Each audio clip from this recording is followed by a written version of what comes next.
पार्थाय प्रतिबोधितां भगवता नारायणेन स्वयं व्यासेन ग्रथितां पुराणमुनिना मध्ये महाभारतम् अद्वैतामृतवर्षिणीं भगवतीम् अष्टादशाध्यायिनीम् अम्ब त्वामनुसन्ददामि भगवद्गीते भवद्वेषिणीं भगवद्गीते भवद्वेषिणीं। गीता प्रियुలకు ఆత్మబంధువులకు నమో నమః. అద్వైతామృత ప్రాప్తిరస్తు, అద్వైతామృత ప్రాప్తిరస్తు, అద్వైతామృత ప్రాప్తిరస్తు. పరమాత్మ స్వరూపులారా, 100 రోజుల్లో భగవద్గీత 700 శ్లోకాల పారాయణం, అభ్యాసం, అధ్యయనం. ఈరోజు మనం 67వ రోజు విశ్వరూప దర్శన యోగం 49వ శ్లోకం నుంచి అధ్యాయాంతం వరకు ఈరోజు చెప్పుకుంటాం. మరి భగవద్గీతలో ఆత్మస్వరూపం, ఆత్మజ్ఞానం, ఆత్మదర్శనం ఒక అద్భుతమైతే, ఆ ఆత్మస్వరూపము విశ్వరూప దర్శనము ఇంకొక మరో అద్భుతం. మరి ఆ అద్భుతమైన దృశ్యం ఎలా ఎవరికి భాగ్యం కలుగుతుందో ఈ చివరి శ్లోకాల్లో చెప్పబోతున్నాను. దానికి సంబంధించి కృష్ణ భగవానుడు 48వ శ్లోకం నిన్న చెప్పడం జరిగింది. నవేద యజ్ఞాధ్యయ నైర్నదానైః నచ క్రియాభిర్తపోభిరుగ్రైః ఏవం రూప శక్య అహం నృలోకే ద్రష్టుం త్వదన్యేన కురు ప్రవీర. ఓ కురువీర అర్జున, వేదాల, యజ్ఞాల, ఆధ్యాత్మిక శాస్త్రాల అధ్యయనం చేత కానీ, దానాల చేత కానీ, నిష్కామ కర్మయోగం చేత కానీ, ఉగ్ర తపస్సుల వల్ల కానీ విశ్వరూపాన్ని చూడడం మానవలోకంలో నీకు తప్ప ఇతరులెవ్వరికీ సాధ్యం కాలేదు. అర్జునుడికి ఒక్కడే సాధ్యము. ఎలా అయింది అంటే, పరమభక్తుడు కృష్ణ భగవానుడికి పరమభక్తుడు అర్జునుడే. అటువంటి భక్తి కలిగిన సాధకులకు ఈ విశ్వరూప దర్శనం సాధ్యమవుతుంది. ఆ స్థాయికి ఎదగాలంటే మనము స్థూల స్థితి నుంచి సూక్ష్మ స్థితికి ఎదగాలి. సాధారణమైన అరకొర భక్తి నుంచి అనన్య భక్తికి, ఆ తర్వాత పరమభక్తికి ఎదగాలి. అటువంటి స్థాయిని పొందాలంటే మనకు ప్రామాణిక గ్రంథం భగవద్గీత ఒక్కటే. అది మన భారతీయుల ప్రామాణిక గ్రంథం. భక్తిలో ఆ అమృతాన్ని అందుకోవాలంటే తప్పక భగవద్గీత చదవాల్సింది. దానికి వేరే మార్గము లేదు. ఎవరెన్ని మార్గాలు చెప్పినా, ఎన్ని గ్రంథాలు చెప్పినా అవన్నీ కూడా ద్వైతములే. అద్వైతామృతం అందించేది భగవద్గీత ఒక్కటే. మరి ఈరోజు శ్లోకం అదేవిధంగా మాతే వ్యధామా చ విమూఢభావో దృష్ట్వా రూపం ఘోరమీదృగ్మమేధం వ్యపేతభీప్రీతమనాః పునస్త్వం తదేవ మే రూపమిదం ప్రపశ్య. అనంత జ్ఞాన చైతన్య స్వరూపం యొక్క భయంకరమైన విశ్వరూపాన్ని చూచి నీవు బాధపడవద్దు అర్జున, మనోవ్యాకులత చెందవద్దు. భయం విడిచి సంతోషం నిండిన మనస్సుతో నీకు ఇష్టమైన పరిచయమైన ఆ చతుర్భుజ రూపాన్నే చక్కగా చూడుము అని కృష్ణ పరమాత్ముడు అర్జునుని, భయపడుతున్న అర్జునుని ఓదారుస్తూ సంతుష్టపరుస్తూ సంతోషంగా ఉండమని సలహా ఇస్తున్నాడు. ఈ విధంగా చెప్పినటువంటి శ్రీకృష్ణ పరమాత్మ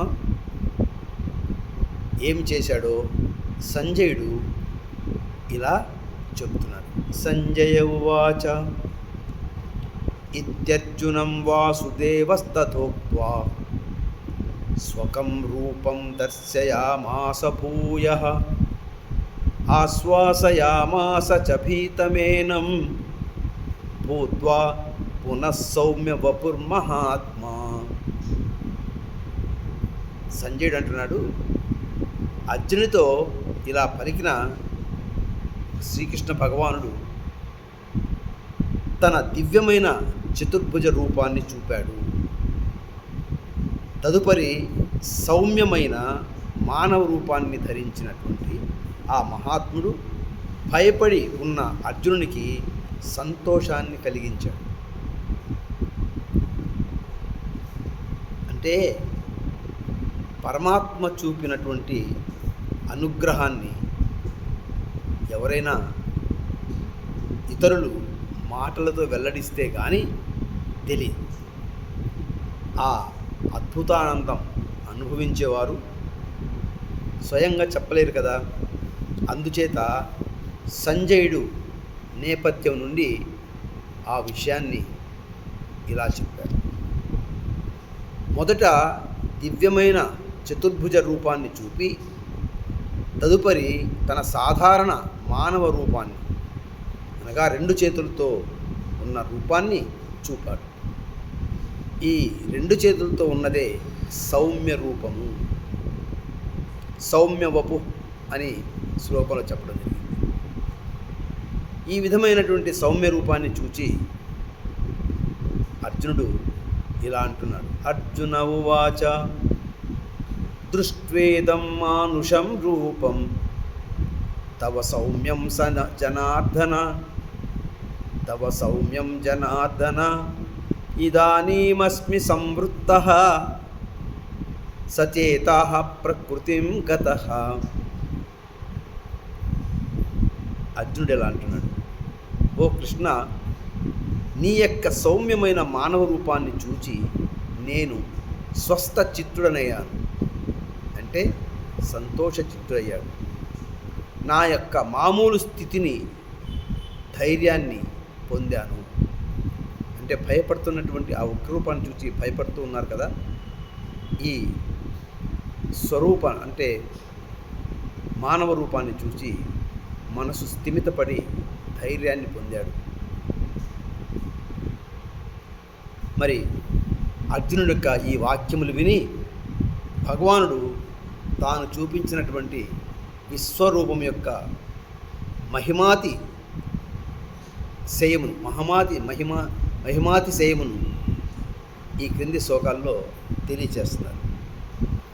శ్రీ భగవాను వాచ సుదర్దస్యమిదం రూపం దృష్టవానపి యన్మమ దేవాప్యస్య రూపస్య నిత్యం దర్శనకాంక్షణః. చూడటానికి దుర్లభమైన అనంత జ్ఞాన చైతన్య స్వరూపమైన ఈ విశ్వరూపం ఏదైతే నీవు చూచావో దానిని దేవతలు కూడా చూడాలని నిత్యము కోరుకుంటూ ఉంటారు.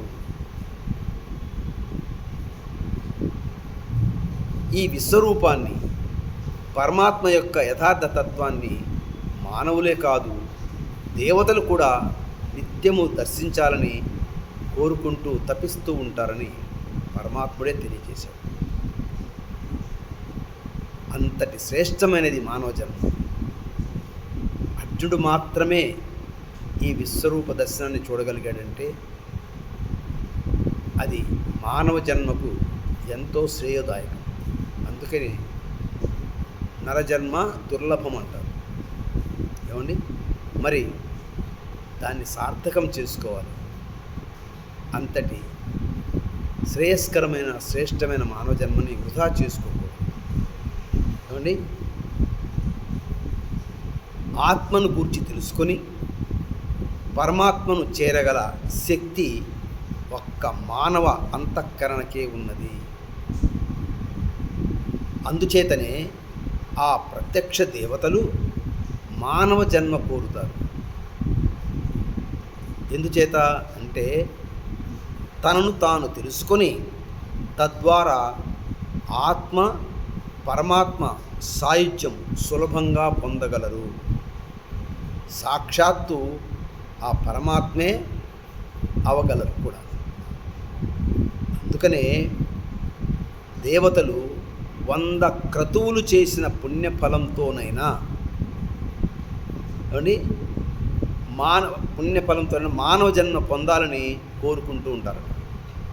100 క్రతువులు చేసిన పుణ్యఫలాన్ని దానం చేసైనా మానవ జన్మ పొందాలని, మనమేమో మానవ జన్మని వృధా చేసుకుంటూ ఉన్నాం. భగవద్గీత చదివితే మానవ జన్మ యొక్క విలువ తెలుస్తుంది. ఎంత గొప్పదో, ఎంత శ్రేష్టమైనదో, ఎంత విలువైనదో అర్థమవుతుంది. లేదంటే వృధా అయిపోతుంది. ఏమండి, మరి మరలా కృష్ణ భగవానుడు ఆ విశ్వరూపం యొక్క మహత్తత్వాన్ని నాహం వేదైర్న తపసా న దానేన చతే జయ, నాహం వేదైర్న తపసా న దానేన న చేజ్జయా శక్య ఏవం విదో ద్రష్టుం దృష్టవానపి మాం యథా. స్వామి చెప్తున్నారు, చతుర్వేదాలు చదివిన, తీవ్ర తపస్సులు చేసిన, అనేక దానాలు ఇచ్చిన, అనేక యజ్ఞాలు చేసినంత మాత్రాన కూడా నీవు చూచిన ఈ విశ్వరూపము సాధ్యం కాదు. చూసారా, మరి వేదాధ్యయనము, తపస్సులు, దానాలు, యజ్ఞాలు, పూజలు చేయడం, దేవుని వల్ల ఏదో పుణ్యము, అదేవిధంగా ఏదో ఫలితం పొందాలని మనం చేసే క్రియలు ఇవి. అవి చేసేవారికి ఆయా ఫలితాలే లభిస్తాయి, తప్పకుండా లభిస్తాయి. అంతేగాని ఈ ప్రపంచ రహస్యము, జనన మరణ రహస్యము తెలుసుకోలేరు. జనన మరణాలకు మూలమైన ఆత్మను, పరమాత్మ తత్వమును గూర్చి అస్సలు తెలుసుకోలేరు. వారికి వారి దృష్టిలోని ప్రపంచమే, ప్రాపంచక విషయాలే లభిస్తాయి. అందుచేతనే భవరోగం నుండి వారు తప్పించుకోలేరు. కావున మన దృష్టి మారాలి, స్థూలం నుండి సూక్ష్మానికి ఎదగాలి. ఏమండి, స్థూలానికి ఆధారుడైన సూక్ష్మాతి సూక్ష్మమైన ఆ పరమాత్మ తత్వాన్ని భావన చేసి నేను ఆత్మను, అహం బ్రహ్మస్మిని, తత్వమసి అని భావన చేయాలి. అట్టి అనంతతత్వము దేని వలన ఎలా లభిస్తుందో ఈ క్రింది శ్లోకంలో పరమాత్ముడు చక్కగా తెలియజేస్తున్నాడు. భక్త్యాత్వనన్యయా శక్య, భక్తాత్వనన్యయా శక్య అహమేవం విదో అర్జున. జ్ఞాతుం ద్రష్టుం చ తత్వేన ప్రవేష్టుం చ పరంతప. ఏమండి, పరమాత్మని తెలుసుకోవాలన్నా, అతని గురించి ఆలోచించాలన్నా, అతన్ని చూడాలన్నా, ఆ తత్వాన్ని సరిగ్గా అర్థం చేసుకోవాలన్నా, ఆ పరమాత్మతో సాయుధ్యం పొందాలన్నా ఒకే ఒక్క మార్గము అనన్యమైన భక్తి. భక్త్యా స్తనన్యయా శక్య. ఏమండి, ఏం చెప్తున్నాడు స్వామి?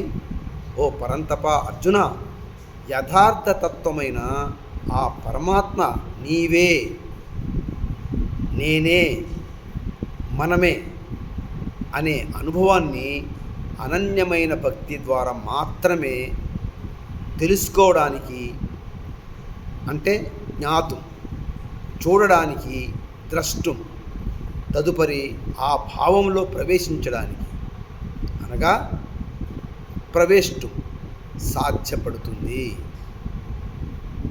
కాబట్టి ఆ స్థాయికి ఎదగాలంటే మనం భగవద్గీత చేపట్టాలి, చక్కగా తెలుసుకోవాలి, మనం తెలుసుకొని నలుగురికి తెలియచేయాలి.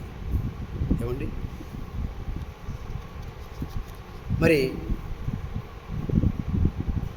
ఆత్మభావనకు అంతటి ఈ ఆత్మభావంతోనే మనము అనన్య భక్తితో పరమాత్మను దర్శించగలము అని తెలిసిన తర్వాత, ఈ ఆత్మభావనకు రవ్వంతైనా క్షణకాలమైన మనస్సులో ఎడబాటు ఉన్నచో నేను నాది అనే సంసార మాయ ఆవహించి మనస్సును చెలింపచేసి భవరోగాన్ని కలిగిస్తుంది. అంటే ఆ పరమాత్మ ప్రాప్తి మార్గాన్ని మళ్ళిచ్చేస్తుంది, భ్రష్టత్వం వచ్చేస్తుంది. దీనినే భయం భవతి అంటారు. అవునండి, సంసార రోగ భయము ఏర్పడుతుందని అంటారు. మరి అందుచేత ఏకమేవా అద్వితీయం బ్రహ్మ అనే పరమాత్మ భావనలో మనం రెండో ఆలోచనే ఉండరాదు. ఎందుకంటే మనకు ఒక ఆత్మే, ఈ విశ్వానికి ఒకే పరమాత్మ. ఇదే అద్వైతం. మా గురువు గారు ఇచ్చినటువంటి మంత్రము అద్వైతామృత ప్రాప్తిరస్తు. ఇది అందరికీ అన్వయిస్తుంది. అలా చెప్పుకుంటూ ఉంటే ఈ భగవద్గీతలోని సారము తప్పకుండా మనం అమృతం పొందగలము. ఏమండి, తైలధార వంటి భావనలో స్థిరమైనప్పుడు ఎవరికైనా జీవన్ముక్తి, మోక్షము, కైవల్యము కరతలామలకమే. అంటే అందరికీ సులభమే. ఓం తత్సత్. సర్వే జనా సుఖినో భవంతు, సర్వే సన్మంగళాని. ఈ విధంగా విశ్వరూపాన్ని మనం అధ్యయనం చేసిన తర్వాత అర్జునుడు చూడగోరినటువంటి ఆ విశ్వరూపాన్ని భక్తుని మేరకు కృష్ణ భగవానుడు ముందుగా చతుర్భుజ రూపాన్ని చూపించి, ఆ తరువాత ఉగ్రరూపం దివి నుంచి భూమి వరకు దిశ దశలా వ్యాపించినటువంటి ఆ అనంత తత్వాన్ని చూపించడం జరిగింది. అందులో ఉగ్రరూపం, కోరలు, దంతాలు, అనేక బాహువులు, ఉదరములు, ముఖములు, నేత్రములు, ఇవన్నీ కూడా ఒక భయంకరమైన ఉగ్రరూపం కనబడింది. ఆ ఉగ్రరూపంలో భవిష్యత్ దర్శనం కూడా అర్జునుడికి కలిగింది. ఎవరైతే కాలం తీరి అధర్మానికి ఒడిగట్టారో, కొమ్ము కాచారో వారు ఈ యుద్ధంలో చావటం తప్పనిసరి. వారు భీష్ముడైనా, ద్రోణుడైనా, కర్ణుడైనా, సైంధవుడైనా, దుర్యోధనుడైనా, అంటే వీరంతా వరపుత్రులు కదా. వీళ్ళకందరికీ కవచ కుండలాలు ఉన్నాయి. అంటే ఒక్కొక్కరికి ఒక్కొక్క కవచం ఉంది. అయినా కూడా వీరు పాండవుల పట్ల అధర్మంగా ప్రవర్తించి నిండు సభలో కులసతిని పరాభవించి దాన్ని చూస్తూ ఊరకుండిపోయినందుకు అది ఎంతటి ఘోరమైనటువంటి అధర్మమో కృష్ణుడు దానికి సమాధానంగా ఈ విశ్వరూపంలో వారంతా కూడా ఆ దంతాల మధ్య ఘోరమైన కూరల మధ్య ఇరుక్కొని వేలాడుతూ నుజ్జునుజ్జవుతూ అదే పరమాత్మని సాధు స్వభావంతో ఉన్నవారు స్తుతిస్తూ శుభవాక్యములు పలుకుతూ స్వస్తి స్వస్తి అని పలుకుతూ ఆ ముఖద్వారాలకు వెళుతూ ఉంటే ఈ దుర్మార్గులు అధర్మపరులు అన్యాయంగా ప్రవర్తించిన వారు నుజ్జై తీవ్రమైనటువంటి బాధలకు గురవుతూ చనిపోయారు. మరి ఈ విధంగా విశ్వదర్శనం యొక్క గొప్పతనాన్ని అర్జునుడు దర్శించి ఇక ఆ ఉగ్రరూపాన్ని చూచి తాళలేక భయంతో వణుకుతూ మరలా నీ చతుర్భుజ రూపాన్ని చూపించు స్వామి, ఈ ఉగ్రరూపాన్ని చాలించు, నేను భయంతో వణిగిపోతున్నాను అని కోరగానే మళ్ళీ సాధారణమైన రూపాన్ని, సౌమ్య రూపాన్ని చూపించి ఇదంతా కూడా ఆత్మభావనలో సాధ్యమవుతుంది. ఆత్మభావన లేక దేహభావన ఉన్నట్లయితే మనకు మాయ ఆవహించి ఆధ్యాత్మిక మార్గం నుంచి తప్పించేసి మనకి భవరోగములు ముంచుదని తెలుసుకొని మనలో ఉన్నటువంటి భక్తిని భగవద్గీత రోజుకు రోజు చదువుతూ అనన్య భక్తిగా పరమభక్తిగా ఎదిగి మనమందరము భారతీయులము అంటే ఆత్మజ్ఞానం కోసం తపించేవారము అని నామ సార్థకం చేసుకోవాలి. ఓం తత్సత్. సర్వే జనా సుఖినో భవంతు. ఓం తత్సదితి శ్రీమద్భగవద్గీతాసు ఉపనిషత్సు బ్రహ్మ విద్యాయాం యోగశాస్త్రే శ్రీకృష్ణార్జున సంవాదే విశ్వ సందర్శన రూపయోగో నామ ఓం సర్వధర్మాన్ పరిత్యజ్య మామేకం శరణం వ్రజ అహం త్వా సర్వ పాపేభ్యో మోక్షయిష్యామి మా శుచః. ఓం తత్సత్.